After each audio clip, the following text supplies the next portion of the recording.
How does a girl with nothing become the most powerful woman in the world? How does someone whose father was a bearkeeper in a circus, a person from the lowest level of society, end up wearing the imperial purple? How does a woman declared legally infamous, with no rights, end up writing the laws for an entire empire? What does it take to not just survive a world designed to crush you, but to conquer it? Her story is one of the most unlikely in history. Number 16, what if her father hadn't died? Her father's job was to manage bears for the hippodrome. His name was Acacius. He worked for the Green faction, one of the powerful chariot racing teams in Constantinople. He wasn't rich or important, but he had a job. He had a place in the vast chaotic city. Theodora was born around the year 500 AD. She was the second of three daughters. For a brief time, she had a normal life for her class. It was a life tied to the circus, to the roar of the crowd and the smell of animals.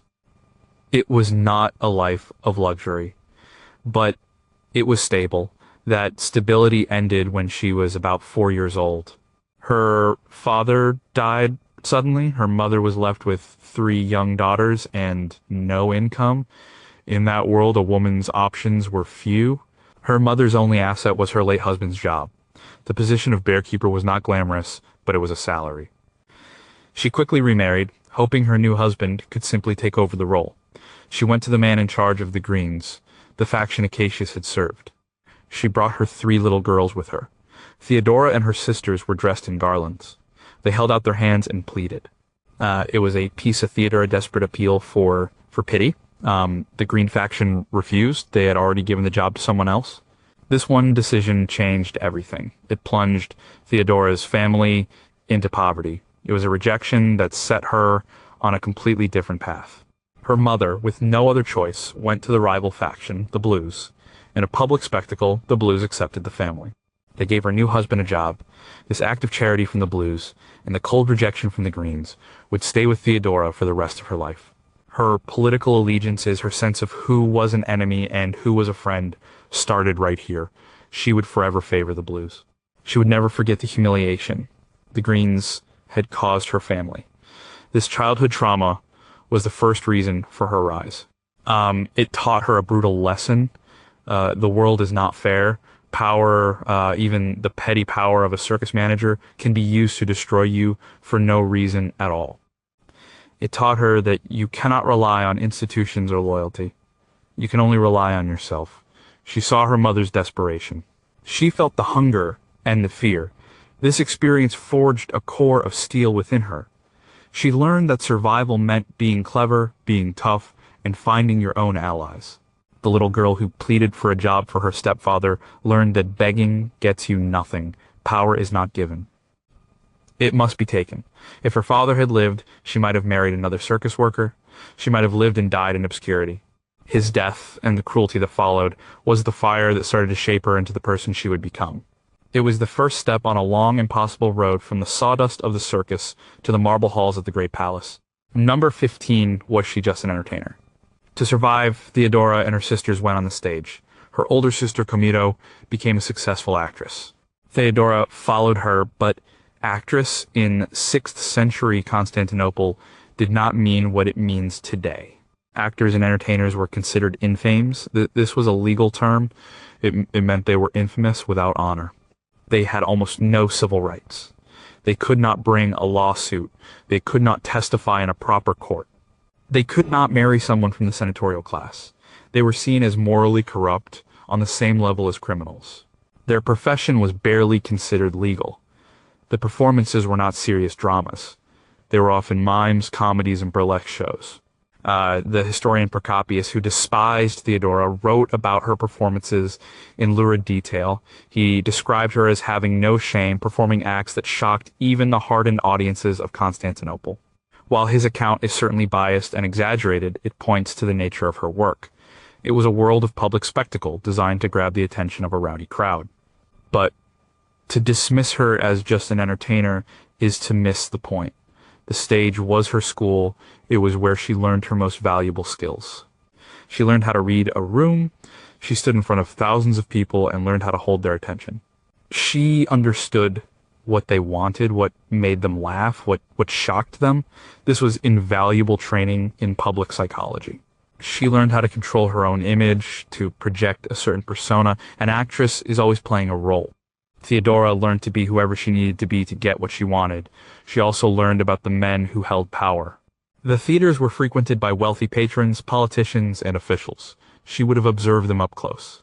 She learned how they talked, how they behaved, what they valued. She saw their weaknesses and their vanities. This was a raw, unfiltered education in human nature and the mechanics of power. While other future empresses were raised in sheltered palaces, learning etiquette and diplomacy, Theodora was learning about people in the most direct way possible. This career also built her network. She became well known. People knew who she was. She was not an anonymous face in the crowd. As she made connections, some good, some bad, she learned who to trust and who to fear. This life forced her to be resilient. To be an actress was to face constant judgment and scorn from respectable society. She developed a thick skin. She learned to ignore insults and focus on her goals. Her time on the stage was not a shameful secret to be hidden. It was her training ground. It taught her how to command an audience, how to manipulate emotions, and how to survive in a world that held her in contempt. These were the exact skills she would later use to rule an empire. Number 14, how did she escape her past? After years on the stage in Constantinople, Theodora left the city. She was in her early 20s. She became the companion of a man named Hespolius.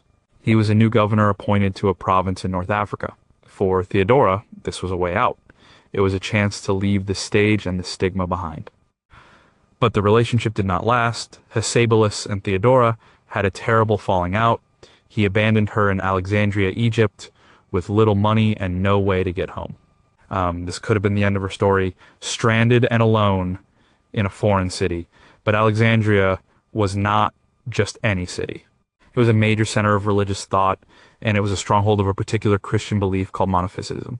The official church of the empire in Constantinople, supported by the emperor, was Chalcedonian. The two sides had a deep and bitter disagreement about the nature of Christ. The Monophysites were considered heretics by the state. They were often persecuted. In Alexandria, Theodora found a new community. She came under the influence of the Monophysite leaders there, including the patriarch Timothy III. For the first time, she was embraced not for her performance or her beauty, but for her potential faith. This was a profound turning point. The Monophysite church was an outsider church. It was a community of people who defined themselves in opposition to the central power in Constantinople. Theodora, the ultimate outsider, fit right in. She seems to have undergone a genuine religious conversion. She embraced the Monophysite faith with passion. This gave her a new purpose and a new identity. She was no longer just Theodora, the actress. She was Theodora, a devout and pious woman. This new identity was her escape route. It washed away the stain of her past. In the eyes of this powerful religious community, her history on the stage did not matter as much as her present piety. She spent time in Alexandria and traveled through the Near East. She learned about theology and church politics. She built a new network, a powerful one based on shared faith and a shared sense of grievance against the imperial government. When she finally returned to Constantinople, she was a different woman. She settled in a house near the palace and lived a quiet life, spinning wool. She had successfully rebranded herself. She had shed her old skin. This transformation was crucial. When she later met the heir to the throne, Justinian, he was not meeting a notorious actress. He was meeting a beautiful, intelligent, and deeply religious woman. Her time in the wilderness of Alexandria allowed her to become someone who could believably become an empress. Number 13, could one man change? The law for love. Theodora met Justinian, the nephew and heir of the reigning emperor Justin. Justinian was in his late 30s or early 40s. He was a serious intellectual man dedicated to law and administration. He was also completely captivated by Theodora. He fell deeply in love with her. But there was a massive legal barrier to their relationship. A law established by the first Christian emperor Constantine explicitly forbade any man of senatorial rank from marrying an actress. It was unthinkable. A woman from the infamous class could be a mistress, but never a wife. It was a social and legal impossibility. Justinian was not a man to be deterred. He was determined to make Theodora his wife, and eventually his empress. This single-minded focus shows the depth of his feelings for her. He saw past her history. He saw her intelligence, her strength, and her piety. He considered her his equal in mind and spirit. To marry her, he had to do something extraordinary. He had to change the law itself. His uncle, the Emperor Justin, was an old soldier, not a sophisticated politician. He was heavily influenced by his wife, the Empress Euphemia. Euphemia was a woman of humble origins herself, but she was a fierce defender of social convention. She was absolutely horrified by the idea of her nephew marrying a notorious former actress. She blocked the marriage at every turn. For as long as Euphemia was alive, Justinian could not get the law changed. He waited around the year 524 AD, Empress Euphemia died. With her out of the way, the last major obstacle was gone. Justinian persuaded his uncle, Emperor Justin, to issue a new law. This law, passed in 525 AD, repealed the old prohibition. It specifically stated that a former actress who had left the stage and was living a reformed life could legally marry any man, regardless of his rank. The law was written for one person, Theodora. It was a piece of personal legislation on an imperial scale. It demonstrates the immense power Justinian already held and the lengths he would go to for her. They married shortly after, likely in 525 AD. The act itself was a revolution. It defied centuries of Roman social tradition. The aristocracy in Constantinople was scandalized. They saw Theodora as an unacceptable upstart, a stain on the dignity of the imperial family, but Justinian did not care. His willingness to overturn a foundational law of the empire for her sake is perhaps the clearest evidence of her power over him. It wasn't just attraction, it was a deep bond of partnership that he was willing to risk his political future for. He did not just want her as a companion, he wanted her as his partner in power, and he was willing to rewrite the rules of the empire to make it happen. Number 12. Did anyone believe she was worthy? When Justinian became emperor in 527 AD, Theodora was crowned Augusta, or Empress, at his side. This was unusual. Often, an emperor's wife would be granted the title later. Her immediate coronation signaled that she was intended to be a co-ruler from the very beginning. But the formal title did not grant her respect from the old guard. The Roman aristocracy, the senators and their families, who could trace their lineage back for generations, were appalled. To them, she would always be the girl from the circus. They whispered about her past. They treated her with barely concealed contempt. The historian Procopius is the most famous example of this attitude. In his official histories written while Justinian and Theodora were alive, he is respectful. But in his secret history, published after their deaths, he unleashes a torrent of hatred, especially against Theodora. He portrays her as a demonic figure, manipulative and cruel, and repeats the most scandalous stories about her early life.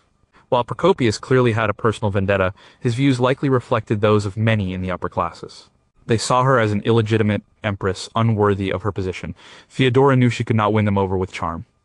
She had to command their respect through power and ceremony. She understood the theater of the court better than anyone. She and Justinian instituted a rigid and elaborate court etiquette. Anyone who came before them, no matter how high their rank, was required to perform proskynesis.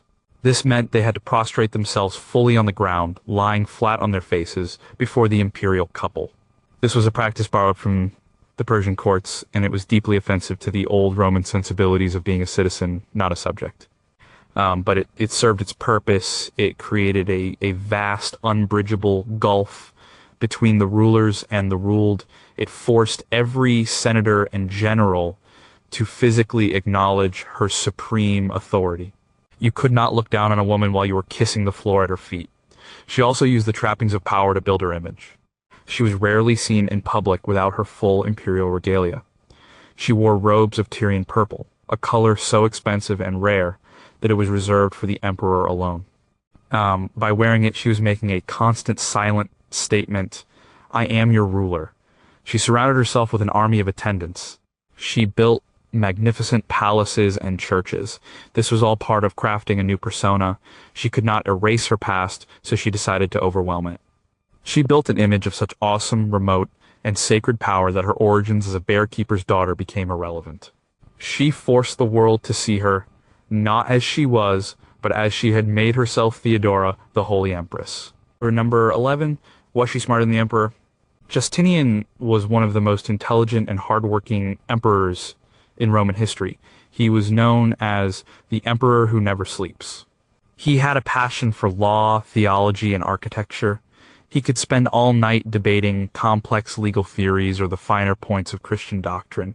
His mind was vast and theoretical. He dreamed of grand projects, reconquering the lost Western Roman Empire, codifying all of Roman law, building the most magnificent church in the world. He was a visionary. Theodora's intelligence was of a different kind. It was practical, grounded, and intensely focused on people. She had not received a formal education in law or philosophy. Her education came from the street, the stage, and the treacherous world of city politics. She understood power not as an abstract theory, but as a force that shaped people's lives. She knew how to read people's motives, their fears, and their ambitions.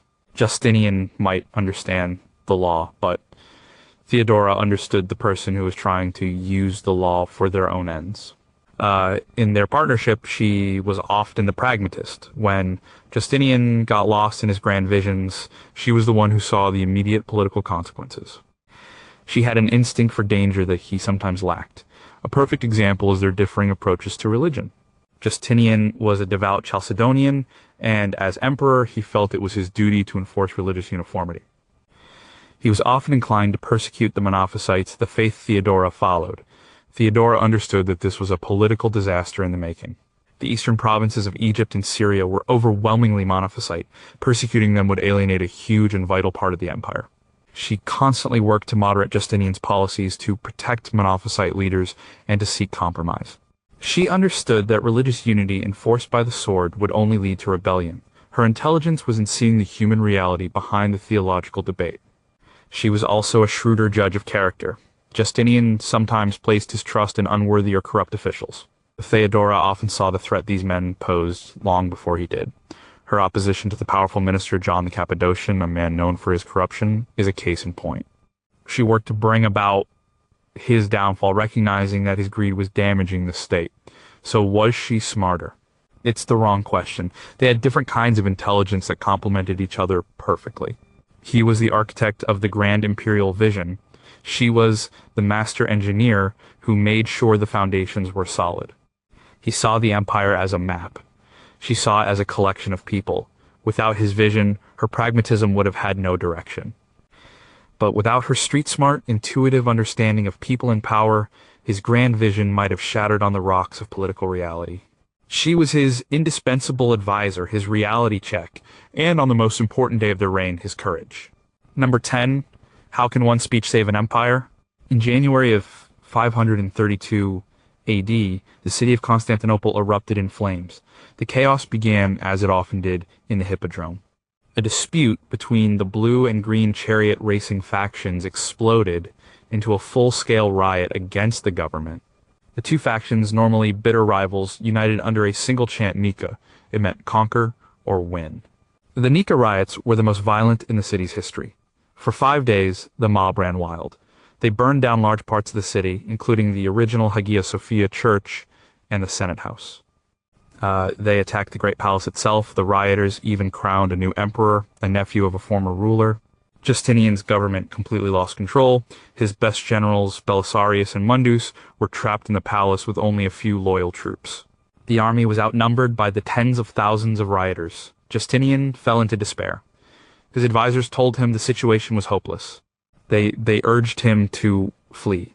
A ship was prepared at the palace harbor, loaded with treasure. Justinian and his council of terrified men were ready to abandon the capital and save their own lives. The empire hung by a thread. At this moment of total collapse, Theodora spoke. She stood before her husband and his panicked advisors. According to the historian Procopius, she told them that this was no time to run. She argued that flight was not an option, even if it brought safety. She said that she would not go. She famously declared that she believed the royal purple is the noblest shroud. In other words, she would rather die an empress than live as a fugitive. She reminded them that everyone is born and everyone dies. But for a ruler to become a refugee was an unbearable disgrace. Her speech electrified the room. It was an act of incredible courage, but it was also a calculated political masterpiece. She shamed the men into action. She transformed the situation from a military calculation of risk into a question of honor and destiny. Her words gave Justinian and his generals the resolve they had lost. Spurred on by her determination, they devised a new plan. The generals Belisarius and Mundus took their troops, went to the hippodrome where the mob was gathered, and launched a surprise attack. The result was a brutal crackdown. Tens of thousands of rioters were killed in the hippodrome. The revolt was crushed. Theodora's intervention was the single most important moment of her reign. Without her, Justinian would have fled. The empire would have fallen into civil war. His entire ambitious program of conquest and building would have died before it began. With one speech, she did not just save her husband and her own life. She saved the empire. From that day forward, no one could doubt her position. She had proven she had more courage and better judgment than any of the emperor's male advisors. She was not just the empress, she was the heart of the regime. Number 9. Who did she rule for? Theodora never forgot where she came from. Her own life story was one of poverty, exploitation, and vulnerability. When she gained immense power, she used it to protect people like the woman she used to be. A significant part of her political activity was focused on social and legal reforms, particularly those affecting women and the poor. She seemed to rule for the people on the margins, the ones society had cast aside. One of her most significant legal achievements was to expand the rights of women. Under the old Roman law, a woman's dowry, the money and property she brought into a marriage, was largely controlled by her husband. Theodora championed laws that gave women more ownership and control over their own dowries. This gave them a measure of financial independence and security if the marriage ended or the husband died. She also pushed for laws that made divorce more equitable. She ensured that a wife's property was protected. These were not minor changes. They fundamentally altered the power balance within a marriage, giving women legal protections they had never had before. She also took direct action to help women who were being exploited. She was particularly concerned with the plight of young girls who were sold into prostitution by their parents out of poverty. She knew this world intimately. She passed a law making it illegal for anyone to force a woman into a career as an entertainer against her will. This was a direct response to the system that had created her. She even went into the city's brothels and bought the freedom of women who were trapped by debt. Her most famous project was the establishment of a convent on the Asian side of the Bosphorus. It was called the Metanoia, which means repentance. This was a refuge, a safe house for former prostitutes. It provided them with a home, food, and a new, respectable life. Her critics at the time, and the hostile historian Procopius, sneered at this project. They claimed the women were miserable, and that some even threw themselves from the walls rather than stay. But for Theodora, it was a practical solution to a real problem. It was an attempt to give women a choice, a way out of a life that she herself had managed to escape. These actions show that her rule was not just about power for its own sake. It was driven by a powerful sense of empathy born of her own experience. While Justinian was focused on reconquering Italy and rewriting the law books, Theodora was focused on the lived reality of the empire's most vulnerable subjects.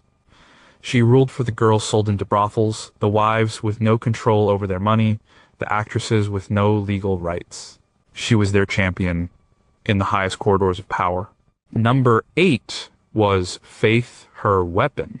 Religion was not just a matter of personal belief in the Byzantine Empire. It was the central organizing principle of life and politics. The biggest political division of the age was not between political parties, but between two rival interpretations of Christianity, Chalcedonian and Monophysite. The Chalcedonians, which was the official state church, believed that Christ had two distinct natures, one human and one divine. The Monophysites believed that Christ had a single unified divine nature. This might seem like a small theological point now, but in the 6th century, people were willing to die for it. It was a question of ultimate truth. Justinian was a devout Chalcedonian. He saw it as his sacred duty as emperor to uphold the official doctrine and suppress heresy. Theodora, however, was a staunch Monophysite. Her conversion in Alexandria had been deep and genuine. This created a remarkable situation at the very top of the empire.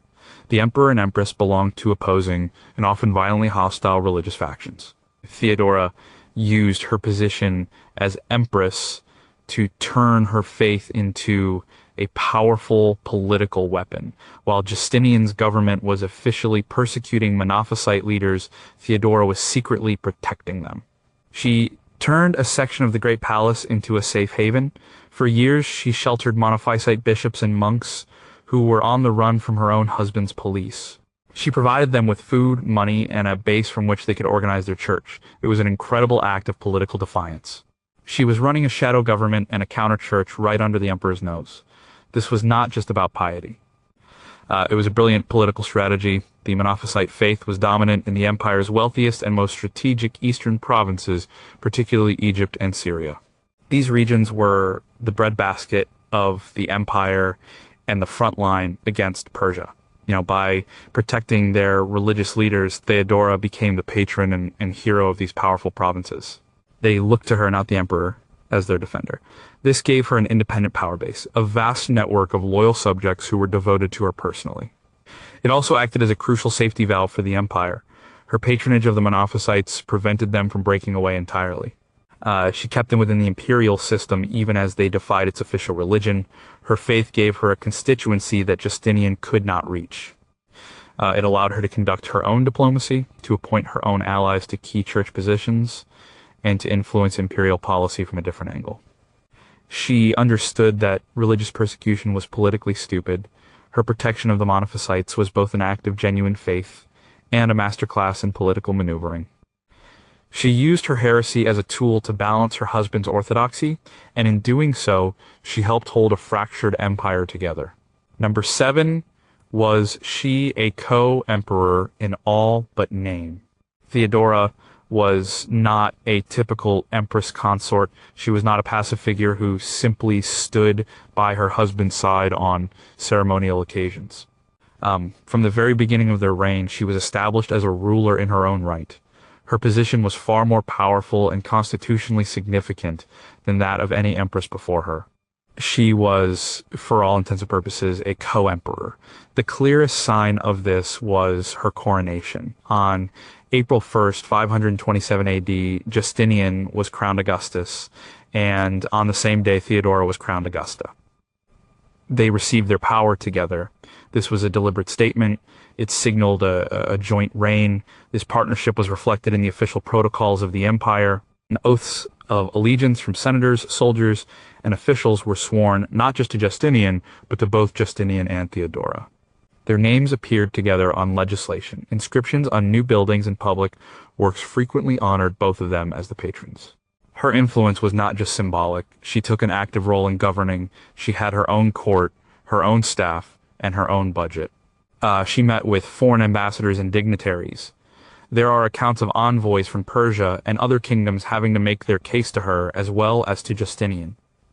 She had her own political agenda, particularly in the realm of religious policy and social reform, and she pursued it with vigor. She would often preside over councils and hearings herself.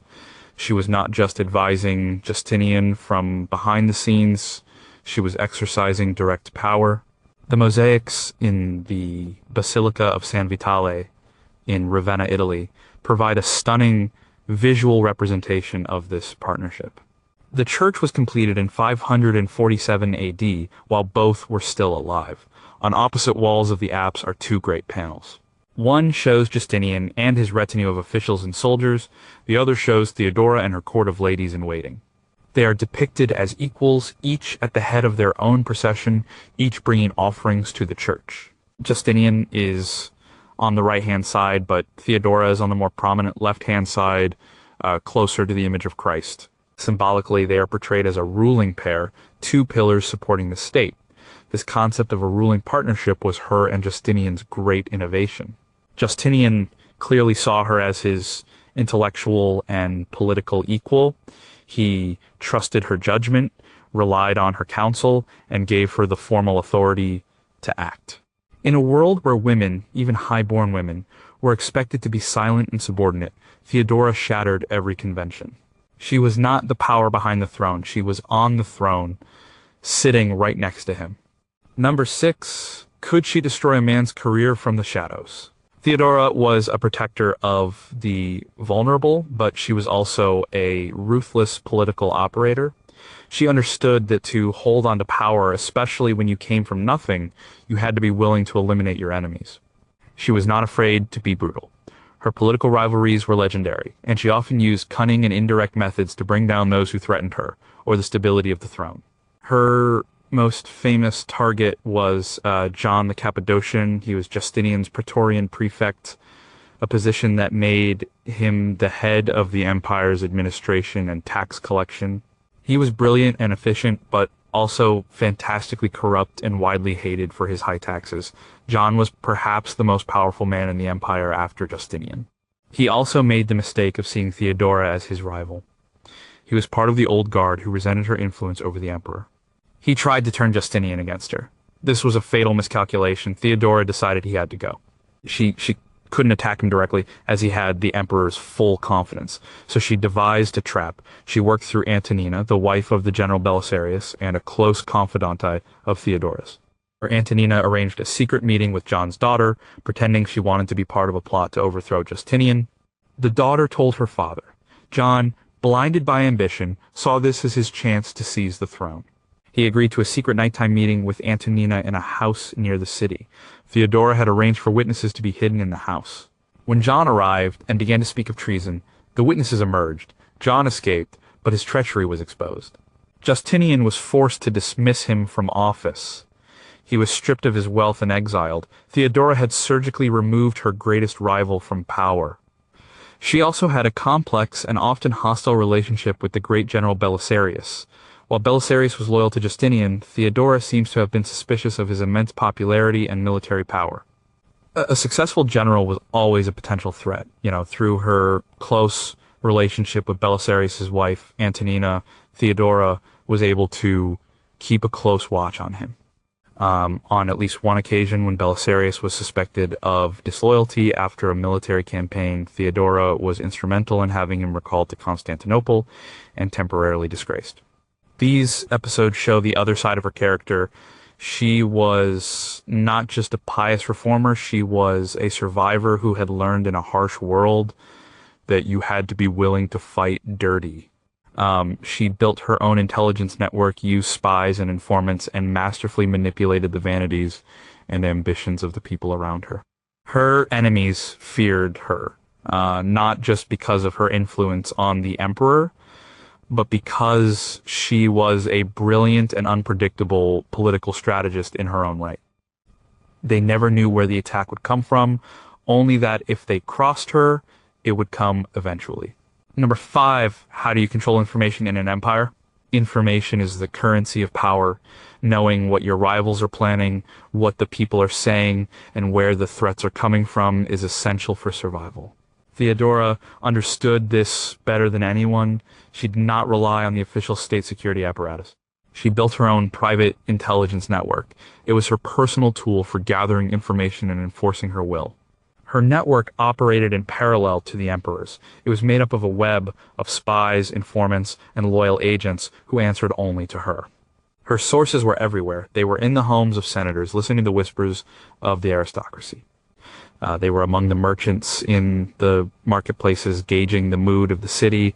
They were in the army barracks, reporting on the loyalty of the generals. They were even in the monasteries of distant provinces, keeping her informed about religious dissent. Her past gave her a unique advantage in building this network. She knew people from every level of society. Her years on the stage and her connections in the city's underworld gave her access to a world that was invisible to the palace-born aristocrats. She could recruit people who would never be trusted by the formal state agencies. Her closest confidante and agent was Antonina, the wife of Belisarius. Antonina was as cunning as Theodora and served as her eyes and ears in military and aristocratic circles. Theodora used her network for several purposes. The first was defense. She was constantly on the lookout for plots against the throne. Her spies allowed her to uncover conspiracies before they could mature. She knew who was loyal and who was faking it. This gave her and Justinian a massive advantage in the dangerous world of Byzantine politics.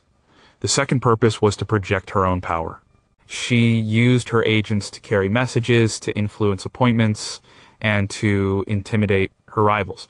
People throughout the empire knew that the Empress had long ears. They were careful about what they said because they knew their words could get back to her. This created an aura of omniscience around her. It made her seem even more powerful and dangerous than she was. Finally, she used her information network to advance her own political and religious agenda. Her agents in Egypt and Syria kept her in constant contact with the Monophysite leaders she was protecting. They gave her real-time information on the effects of Justinian's religious policies, which allowed her to argue her case with him more effectively. She could go to her husband and say, "Your new edict is causing unrest in Antioch. My sources tell me the governor cannot control the situation." This kind of specific, actionable intelligence was invaluable. Her network was her nervous system, connecting her to every corner of the empire and allowing her to feel its pulse. It was one of the most important sources of her real practical power. Number 4, can buildings make you immortal? In the Roman and Byzantine world, a ruler's surest path to immortality was to build. Buildings were a physical manifestation of power, wealth, and piety. They outlasted laws and military victories. They stamped a ruler's name onto the landscape for centuries to come. Justinian was one of the most prolific builders in history. His name's forever associated with the magnificent Hagia Sophia. But Theodora was also a major patron of architecture. She understood that buildings were a form of public relations. They were a way to shape her legacy and communicate her values. She was not a silent partner in Justinian's projects. She initiated and funded her own. Crucially, her name was often featured alongside his on the inscriptions.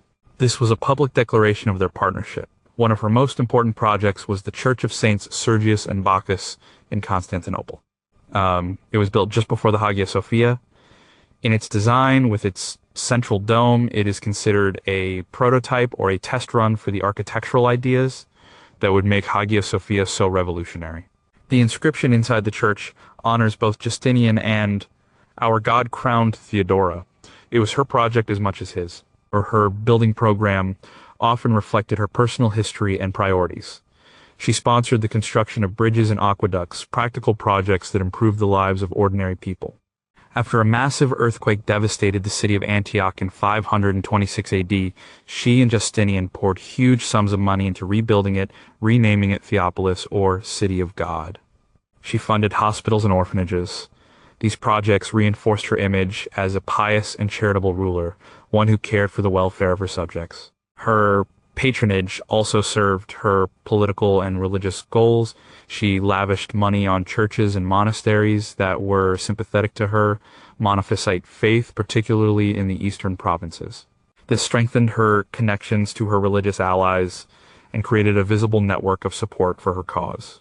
Her most personal project, the Metanoia Convent for former prostitutes, was another example of her building to solve a social problem she cared about deeply. By putting her name on these structures, she was ensuring that her story would be told in stone and mosaic.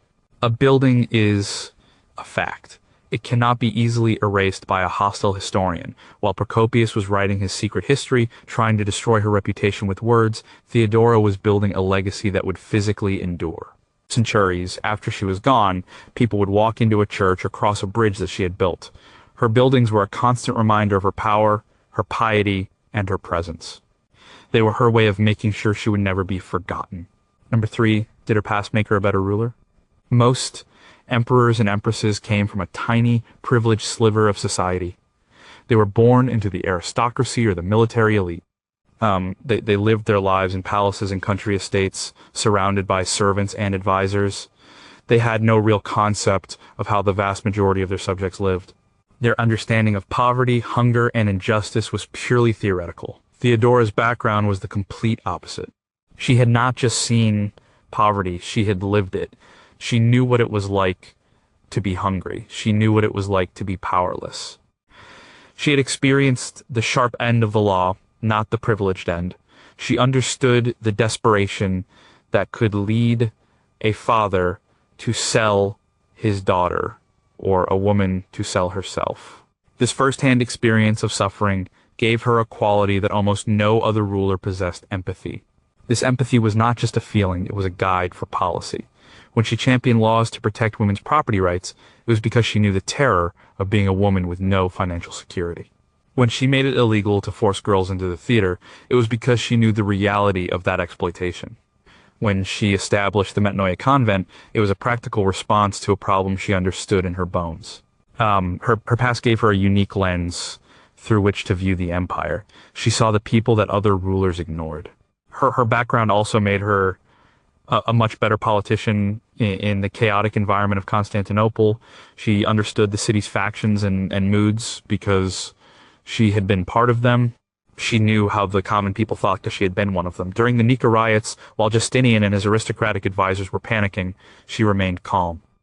She understood the mob's fury, but she also understood that what was needed was a show of strength and resolve, not flight. Her instincts, honed by a life of survival on the city streets, were better than the calculated advice of men who had only ever known privilege. Her origins were a source of constant scorn from her enemies. They saw her as unfit to rule because she was not one of them. But in reality, her past was her greatest strength. It gave her resilience, a deep understanding of human nature, a practical intelligence, and a genuine connection to the concerns of ordinary people. Justinian was the grand strategist with his head in the clouds of imperial glory. Theodora was the ruler with her feet firmly on the ground who never forgot the struggles of the people in the streets below the palace walls. Her past did not just make her a different kind of ruler, it made her a more effective one. Number 2, why did her enemies fear her so much? Theodora's enemies feared her for a simple reason: they could not understand her. She did not fit into any of their neat categories. She was not a traditional empress born to a noble family and trained in the subtle arts of courtly deference. She was not a military leader who seized power through force. She was something entirely new, and therefore entirely unpredictable. Aristocrats and senators were used to a political game with established rules. Power was a matter of family connections, ancient pedigrees, and formal alliances. Theodora ignored all these rules. She had risen from the absolute bottom of society, a place they considered less than human. Her very presence on the throne was a violation of the natural order of things, because she did not come from their world. She did not think like them.